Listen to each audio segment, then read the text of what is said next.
तर मटणाचा विषय आणि जावयाचा विषय जरासा जवळच असतो, कारण जावयानंतर मटण वगैरे आणायचं. तर माझ्या पाठीमागे आमच्या घरचे जावई बापू बसलेले आहेत आणि त्यांची सौ जी आहे बहिणाबाई ती त्यांच्या पाठी बसलेले आहेत. तर ही दोघं जण माझ्या पाठी आहेत म्हणून मी जाऊ शकते पुढे, असा तो विषय आहे. तर विषय मटणाचा होता. तर भाऊजींना आल्यानंतर बकरं कापून मस्तपैकी तांबडा पांढरा रस्सा वगैरे आळणी बिळणी काय खायला घालायची अशी मी स्वप्न दाखवलेली. आणि बिचारे आमचे साधे भाऊजी आता काय बोलत नाहीयेत.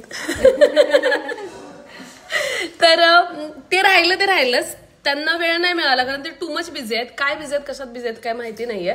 पण योग असा आला की आम्हाला त्यांच्या घरी यावं लागलं. आणि दीदीचं प्रेम जे आहे ते ताटात उतरलेले आहे.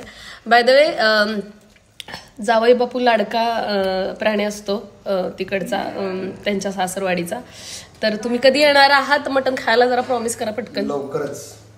लवकरच कमिंग सून. तोपर्यंत मी बकरं लगेच टांगून शिजायला घालतो, म्हणजे लवकरात लवकर जावई बापू घरी येतील. हो की नाही? 100% टक्क्यांमध्ये आलेले आहेत 100%.